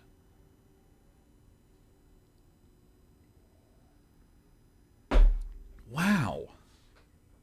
It looks a little bit like Nicolas Cage. I don't know, maybe this is just because I recently watched the movie Pig starring Nicolas Cage, but either way, Nicolas Cage is awesome. If we're Shield Maiden says, wait, then wouldn't that be John Travolta? That's a very good lore reference. That's a very good lore reference, yes. As an additional cost, cast a spell, sack a creature. Okay, enchant creature. You control enchanted creature. Enchanted creature gets +1/+1. Oh, this is a mind control spell. This is a mind control spell. You can sack one of those idiot zombies that dies at the end of the turn anyways.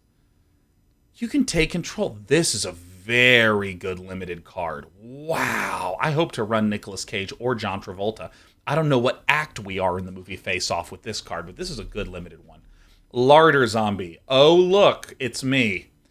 1 blue, 1 and a 3 defender. Tap 3 untapped creatures you control. Look at the top card of your library. You may put into your graveyard. Yup, it's me.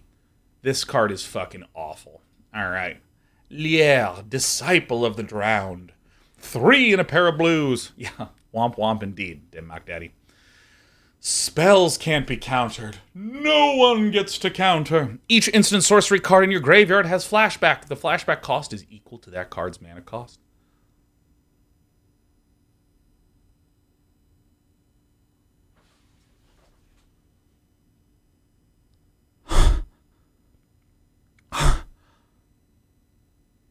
Oh.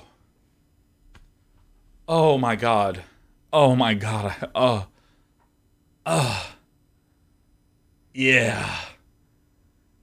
Alright. This is a good card. This card is a bunch of 5s. This card is really so good. This is almost like saying, play this card, and then you can just draw 7.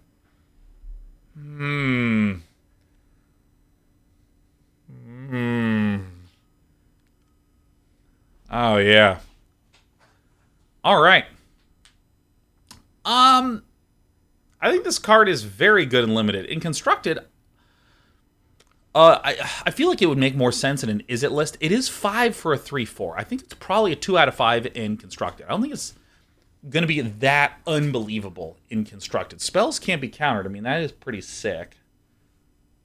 Homeborn says there might be a combo deck with this. I mean, that could be it, yeah. Yeah, Homeborn says remove this or die next turn type of deal. It does feel like I can remove this, though. I could remove this.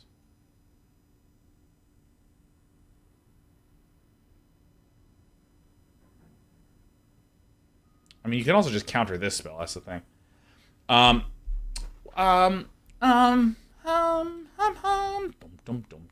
I don't know. I don't even know how to evaluate this one because, like, would this be good in a control matchup? No, instant speed things would be good in a control matchup. Long-term value things that are hard to interact with would be good. I mean, maybe you would run it in a control versus control matchup. Well, actually, I mean, a lot of the creatures you'd run in control versus control they look like Legion Warboss. They look like Robber of the Rich. They look like cheap creatures. So the reason I say Is It has a lot of card draw and shock and damage type things. So maybe you play Lier, and then you just kind of like draw, zap. Okay, next turn.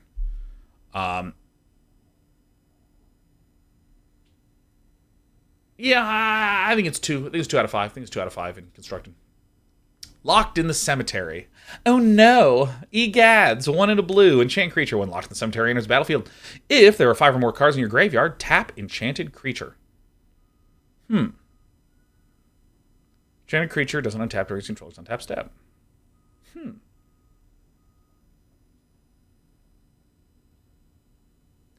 This seems bad in all situations. I mean, I would not even be happy to run this in limited. Yeah, this is not even, help, I'm not a zombie, let me out. God, help. Hashtag help me out.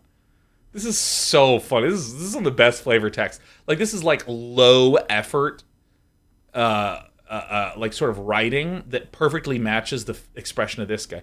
Help, I'm not, let me out. Malevolent Hermit. Ah, yes, it's you. 1 and a blue, you're just tuning in. I wouldn't rate that card that highly, Day 9. Sacrifice Malevolent Hermit. Counter target non-creature spell. Unless its controller pays 3. Oh, look at me. I'm all grumpy. Stop that. I don't like that music. Turn it down. This is such a good card. Flying 2/2 non-creature spells you control can't be countered. What? This card's a fucking 10. What do you... what? I love you guys. Look how grumpy you are. You have no idea how important you are to my decks. Oh my god. This card is gross and good, and it disturbs for such little investment. All these sentences are just so resonant. Oh my god, the power of resonance in media. Malevolent Hermit, 5 out of 5, 10 out of 10. Never want to run another blue card again. Look how happy this Geist is. What a Geist. Memory Deluge, 2 and a pair of blues. Instantly look at the top X cards of your library, where X is the amount of mana spent to cast the spell. Put 2 of them into your hand and the rest on the bottom of your library in any order. So I guess if your opponent increases the cost of this, it would then cost 6, so you get to look at the top 6 cards. So 4 mana, draw 2, but you're also kind of like doing some scrying. Now the flashback, you may cast this card from the graveyard for its flashback cost. Oh my god! The top 7, what was the name of that card? That was the... It was run in a lot of Grixis lists. That was like 4, look at the top 7, put 2 in. This card's great. Just going to give it a solid 5. Absolute solid 5. Drawn from Dreams, that's what it was, Joey Sawyer's. Drawn from Dreams. Mysterious Tome. 2 and a blue, draw a card, transform Mysterious Tome. It is Harry Potter fan fiction? No, it's Chilling Chronicle. I got it. Tap target non-land permanent. Transform Chilling Chronicle. Oh my gosh, draw a card. Tap, draw a card, tap. I mean, this seems like it's very, very, very good and limited, huh? Seems very, very, very good and limited. Because you, like, draw a card, then the next turn, you tap a creature. Then the next turn, you draw a card. Then the next turn, you tap a creature. It seems very good and limited and terrible and constructed. Nebelgast Intruder. 2 in a blue for a flash flying. When Nebelgast Intruder enters the battlefield, up to 1 target creature an opponent controls gets -2, -0 till end of turn. Love having some of these little guys in my limited decks. Love having some of these little guys. I love having some of these little guys. Perfectly acceptable and limited. Ominous Roost. Oh, Doom Turkeys, baby. Ominous Roost. 2 in a blue whenever Ominous Roost enters the battlefield, or whenever you cast a spell from your graveyard, create a 1/1 blue bird creature token flying that says this creature can block only creatures flying.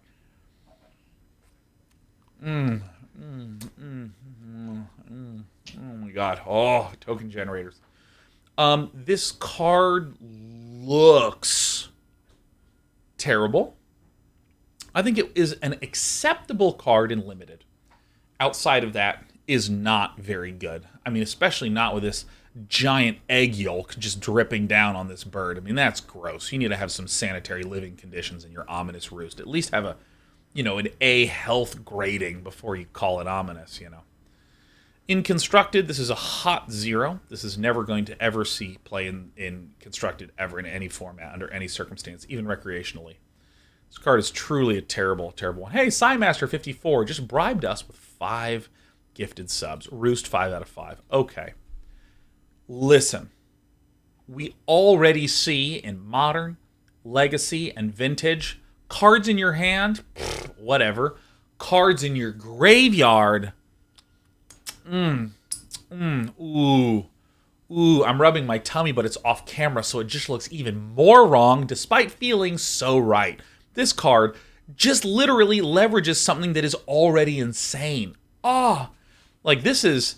Ominous Roost is as good as Bazaar of Baghdad, if you ask me, okay? Is that the name of the card? I feel like it is. Hold on. I need to look legit.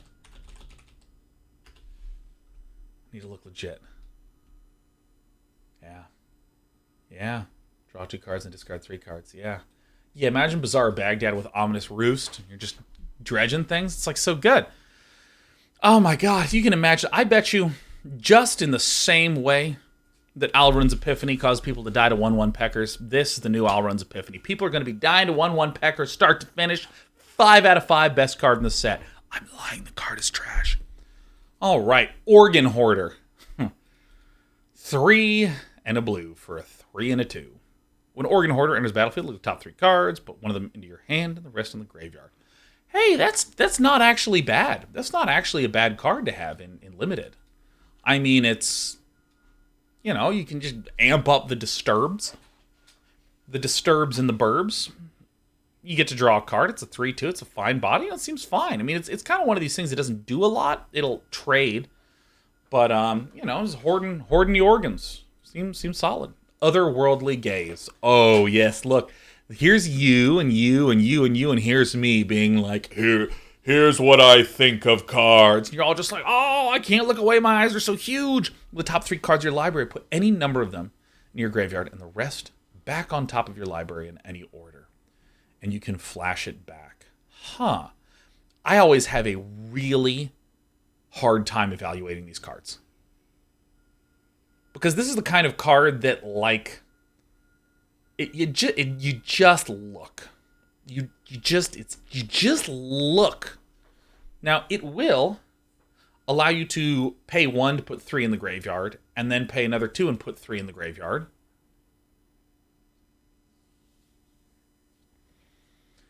But this clearly only enables other things and doesn't do anything itself, and so thus, therefore... I mean, even like Faithless Looting is draw 2, discard 2. So it technically isn't doing anything, but it feels more concrete when you're putting good things in there. Yeah, it's like pay 1, surveil 3. Like, I don't know. I'm not going to rate this card. I'm not that good at this game. I just want to play the big green stuff. Overwhelmed Archivist. 2 and a blue.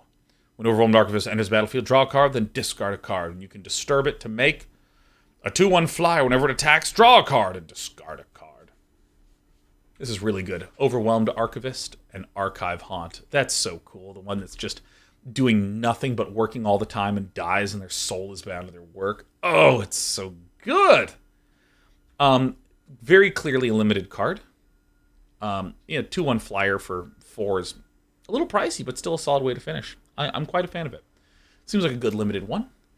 The Patricia Geist allows you to cast a 2/2 Patricia with flying for 3 mana. Other spirits you control get +1/+1. Spells you cast from your graveyard cost 1 less to cast. So there has been a history of blue flyer decks in Constructed. Maybe Azorius flyers, blue-white flyers.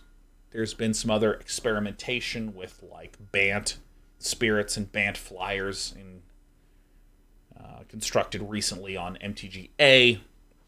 So I think that this actually has some constructed merit.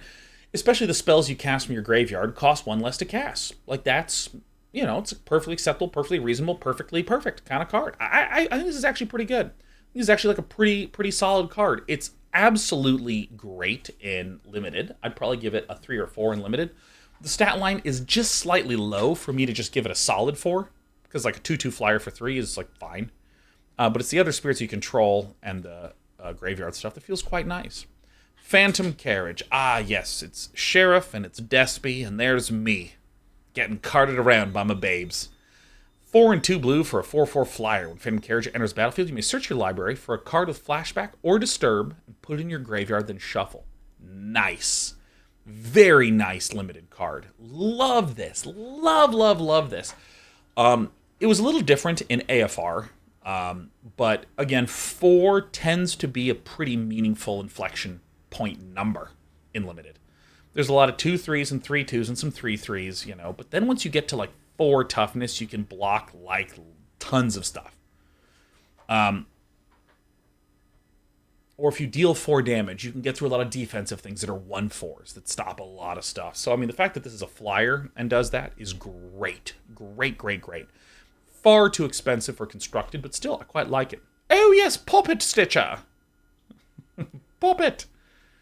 2 and a blue for a 2/3. Whenever you cast an instant or sorcery spell, create a 2/2 black zombie creature token with decay.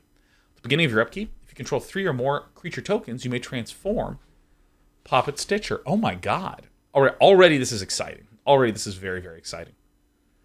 Puppet Factory. Creature tokens you control lose all abilities and have base power and toughness 3/3. At the beginning of your upkeep, you may transform Puppet Factory. So wait. I get at the beginning of your upkeep, if I control 3 or more of these, so these 2/2 zombies with decay become 3/3 zombies without decay. And I attack. And at the beginning of my upkeep, this transforms back and they return back to 2/2 black zombie creature tokens with decay. So they go back. And then the following turn, if I haven't lost any of them, we get another one. Oh, you may transform Puppet Factory. Oh my gosh. January, February, March, April, June, July, August. Oh, I forgot about May.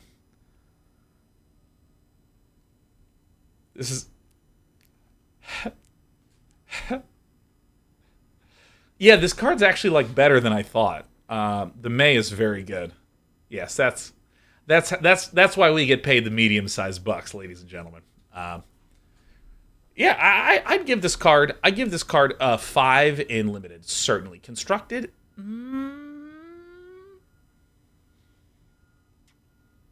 Might be okay in constructed. This might actually be an acceptable one to run in a control list in the sideboard. I'd give it as a 2. Revenge of the Drowned, 3 and a blue. A target creature's owner puts it on the top or bottom of their library. You create a decayed zombie creature token. All right. God, this is... Dude, the 2/2 zombies with decay, I really love the way that it just gets tacked on to all the familiar things and creates something really cool. I mean, these cards are so cool. This is quite expensive. It's like a more generic Aether Gust with some upside. It seems like it has some legs. Some legs. Ah, yes, the Voyage of the Black Freighter, huh? Secrets of the Key. It opens locks. I should not work in television writing, let me tell you that. Secrets of the Key. A single blue. Investigate. The spell was cast from a graveyard. Investigate twice. Okay. Now, this is interesting. This is actually super interesting. This is just a 5 out of 5 design. So, Investigate is you create a clue token, which is an artifact. You can pay 2 to sack it and draw a card. So, for 1 mana, you get an artifact that you can then crack later to draw 1 card, and then you can flash it back to make 2 more clues that you then go crack, and draw. The reason I think this is a really clever design is that blue plus artifact has been like a long-standing theme that always kind of wishes for more support, you know? It's like it just wants more juice. It wants more gas in it. You know what I mean? Unleaded goodness. Secrets of the Key, I actually think is excellent as an investigator. Excellent as an enabler of those types of artifact things. So, love it. Solid once as I came here expecting werewolves and vampires. And all I got were zombies and humans. The audacity of this set. I know. I can't believe it. I give this set a 0 out of 5. This is an interesting card. Shipwreck Sifters. Look, it's Keemstar fans. Okay, Shipwreck Sifters. 1 and a blue for a 1/2. When Shipwreck Sifters enters the battlefield, draw a card, then discard a card. Whenever you discard a spirit card or a card with Disturb, put a +1/+1 counter on Shipwreck Sifters. Hey! Hey! Okay. Okay. Okay. This is very clearly a limited card because it kind of needs time to get going, and in limited you actually would have the time and the ability and the comfort for being able to run a whole lot of Disturb and Spirit cards, right? So there you go. There you go. Seems limited. Is this a good constructed card? Not at all. Not even a little bit. Not even a little bit. Scab Wrangler, 1 and a blue for 2/1. Tap 3 untapped creatures you control. Tap target creature. Limited. Limited, limited, limited, limited. Sludge Monster, 3, 1 blue, and another blue. Whenever a Sludge Monster enters the battlefield or attacks, put a slime counter on up to 1 other target creature. Non-horror creatures with slime counters on them lose all abilities and have base power and toughness 2/2. Ooh.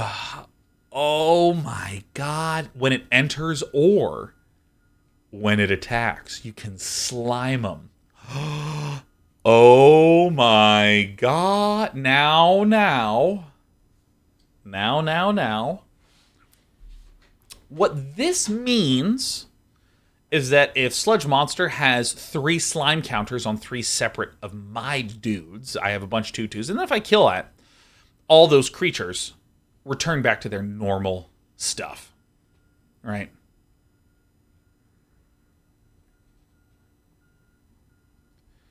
But it's a 5/5 for 5, which is very good and limited. And it's disabling stuff. I mean,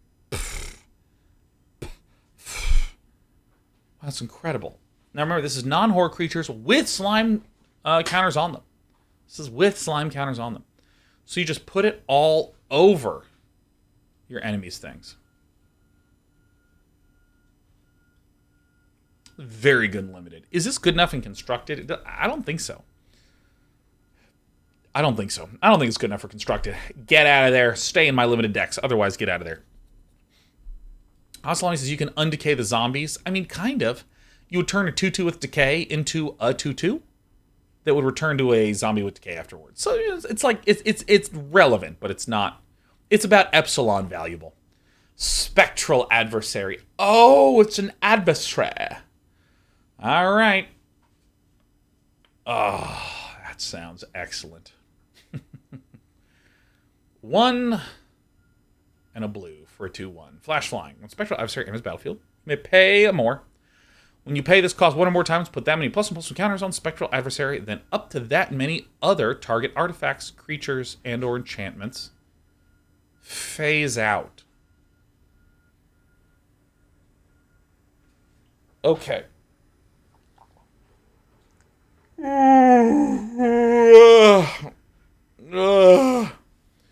Okay, so we can flash in like a 4/3 flyer or a 6/7, a 6/5 flyer. We can also phase out creatures, enchantments, and other things, but phasing out does not.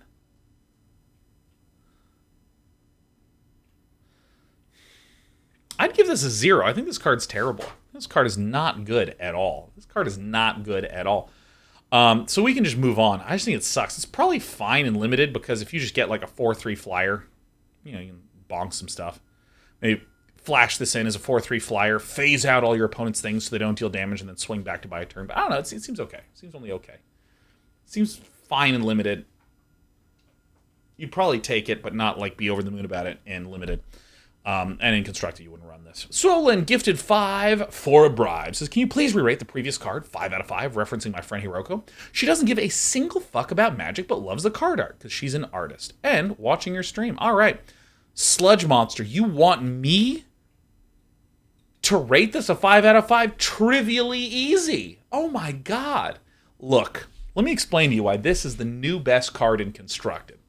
If there's one thing I've learned during lockdown in the last 18 months, it's that we all eventually look like the Sludge Monster.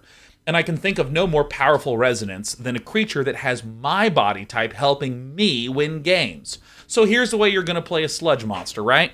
5/5 for 5. Is the stat line good? Well, when all your opponent's shit is 2/2, what can you do? Not a lot. Here's what's also really nice about it, right? Okay, you ready? 2 is oftentimes less than 5. Boom, there it is. And, this card, in fact, rates itself. It's rated a 5 out of 5 right there in the corner. I don't know why we should deviate from what's printed on the card. Reading the card explains the card. Sludge Monster is going to be absolutely ideal in creatureless blue decks, because especially when you go to sideboarding, they're never going to expect the horror, which is very different from what I thought that the pronunciation of this was when I was a child. I think I told this story about a week ago. When I was a kid, I played Diablo 1, and there's a skeleton with blackened, crusted bones called a horror. And I saw in a movie that was on the television, someone said, "You wear too much eye makeup, you look like a horror." W-H-O-R-E, horror. Okay? And as a child, I saw that happen on TV, and my neurons fired. They connected two disparate points in my mind. That man saying that thing to that woman must be similar to this skeleton called a horror. Because I believe that that's what that man said, and therefore this means he is saying to her that with her eye makeup, it looks like she has a skull. She has like skull eyes like this. And so many weeks after that, I, a young child, saw that my mother was putting on makeup before we went to a dinner party, and I said, "Mom, be careful about putting on too much eye makeup. You'll look like a whore." I was 7. Seven from heaven. Just like coming out, like still had my stuffed animal like tucked under my arm. I was scared of thunder, And then I just up and called my mom a whore. Isn't that incredible? I got in trouble and didn't understand why. I was like, no, because remember, there's the game that you bought me where, I'm in hell in that game. I couldn't explain my way out of it. Op Plays Games says this whole story is horrible. Yeah, I'd give that story a 5 out of 5, the same way I'd give the Sludge Monster a 5 out of 5. Startle. Oh, what did you call me, 7-year-old Sean? 1 in a blue. Target creature gets -2, -0 until end of turn. Create a black decaying garbage zombie. Draw a card. Dude. Oh my god. This card, if we rewind time, many moons ago, there was a 2 blue card that says target creature gets -2, -0 until end of turn. And then more recently it said target creature gets -2, -0 until end of turn, draw a card. And they're just tacking on more stuff to it. Are you kidding me? There you go. This card is turning into the menu at Cheesecake Factory. They're just going to add to it till you're just forced to show up. So we're going to give it a 5. You've convinced me. This is a good card. Storm Rider Spirit. Is it possible for this card to be good? Make a thing small, create a zombie that can't interact with the rest of this, and draw a card so you can figure it out later. I don't know. It's kind of like you create a 2/2 and draw. Yeah, I don't know. It's 5 out of 7. Storm Rider Spirit. A 3/3 flash flying 5 costing limited card. Right? Seems perfectly fine. Perfectly fine limited card. Great. Suspicious Stowaway. I think I might be stowed away. 1 in a blue for a 1/1. Suspicious Stowaway can't be blocked. Whenever Suspicious Stowaway deals combat damage to a player, draw a card, then discard a card. If a player casts no spells during their own turn, it's daytime, baby. Oh, excuse me, it's nighttime, baby. Seafaring Werewolf. Yarr! It's a full moon, matey. This can't be blocked. Whenever it deals combat damage to a player, draw a card. Oh! Yarr. Whenever I see booty, I wag my tail. Yarr. Nikki Nix is such a low-effort name. LMFOA. Laughing my fucking off ass is what you typed, Nikki Nick. And you thought that you could let that typo slip by me on a day where I've had more caffeine than is Safe? Oh my god. Seafaring Werewolf. You know, if it was truly low effort, this would be called Boat Dog. Okay? And from now on, it is. This is Boat Dog. I think Boat Dog's pretty good. Let me tell you, I love Boat Dog. So what's going to happen is you're going to go ahead and go cast no spells. You're going to do some defensive stuff on the enemy turn. Then you're going to swing in with Boat Dog. You'll be drawing like crazy. Woo-wee! You're going to draw cards with Boat Dog. I like Boat Dog. Seems like a good card. Good old Boat Dog. Excuse me, it is a seafaring werewolf. No, it's Boat Dog. All right. Triska. This is a 1 in a blue 1/3.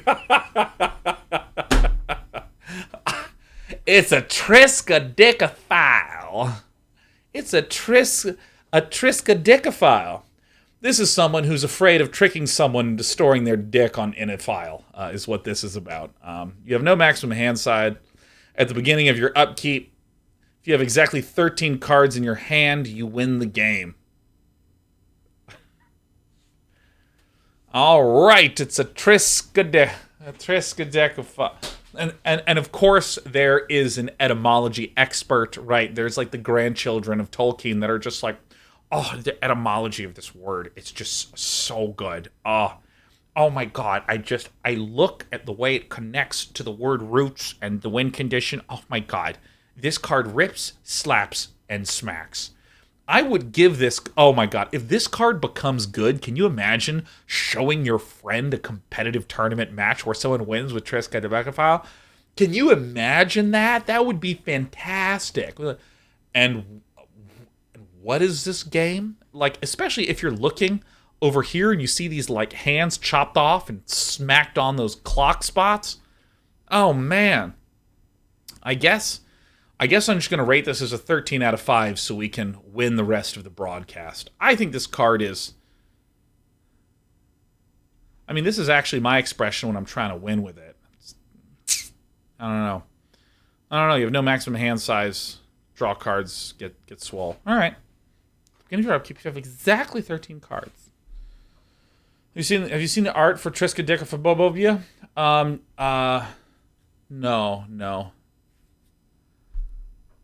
I don't know. No, maybe I have. I don't know. Anytime there's a word that's like really challenging to pronounce, I assume that it's an ingredient in shampoo. Unblinking Observer, 1 and a blue. See, this is you taking notes on what I'm saying. Add blue. Spend this mana only to pay a disturb cost or cast an instant or sorcery spell. This is a very, very good limited card. This is a really good limited card. This is deceptively potent. Like this blue ramp that's also a 2/1, so you can sometimes play it to trade, and then later you can like get your stuff out. Rate the flavor text, not without money. NSNL 112, not without money. I'm far too corrupt of a human being to just give you my opinion on something without there being a transaction. Really, I don't even believe that conversation is anything but a construct. It's really about the trade. Unblinking Observer, it's a great limited card. Perfectly acceptable. Constructed Gnome. Vivisection, 3 and a blue. As an additional cost to cast a spell. Sack a creature, draw 3 cards. Only limited sorcery speed blue stuff? Boo. Phantom of Ares just gifted us 5. Rate the flavor text for NSNL 112. Phantom of Ares, I'd be happy to. Unblinking Observer reads, Day 77. The homunculus within the crystal continues to mimic my every movement. I wonder what they are writing. Laboratory notes of... This is actually easier to pronounce than whatever this garbage word is.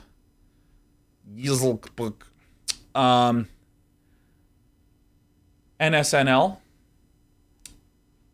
I give this a 0 out of 5. Not funny! No, it's pretty good. It's pretty good because he's looking in the mirror and he's trying to take notes of what's happening in the mirror. He's like really, he's like a note taker. He's a note taker and he's seeing himself. It's like he's like a guy. He's like a guy who doesn't get it. It's like really great. It's like when someone thinks they're being catfished, but they're talking to a bot. They're being auto-fished. It's like nothing's happening. It's them by themselves entertaining it with various degrees of arousal. It's not really catfishing. It's just kind of, self-satisfaction. All right, Vivisection. This card sucked. We said that. Oh, it's time for the B in Wooburg. We're going to be reviewing the black cards. NL gives me a heart. Heart's right back at you. Hope y'all are having fun. Let me stop with the character for a moment. I think as we're all learning, these card reviews have gotten less about reviewing cards every set. Instead, we have 6 hours of fun looking at cards and having a blast. So I hope you're having a blast. I hope that's really good. Go ahead and stretch a little bit. Jay Birdie says, what you going to give blue on the scale of 1 to 5? Whatever rating I give it, I just think it should be legal to slap blue players in the face. I think that's the rating I would give the blue cards. I'm going to make another zombie that dies at the end of the turn. Even my creatures don't function non-weirdly.